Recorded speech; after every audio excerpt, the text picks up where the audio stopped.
কই বেগুন আমি দেখতে পাচ্ছি না তো। কই? এই তাই তোরা বেগুন ধরছে। আর কি কি আছে দেখো তো এখানে।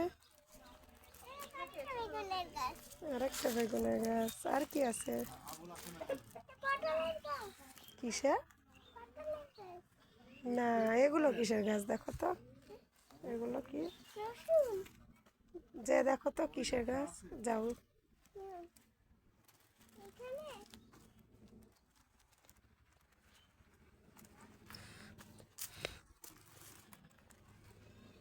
দেখছো কি এগুলো? রসুনের গাছ। রসুন কোথায় থাকে জানো? রসুন এই যে রসুনের গোড়ায় থাকে, গাছের গোড়ায়, বুঝছো? জানো? টমেটো।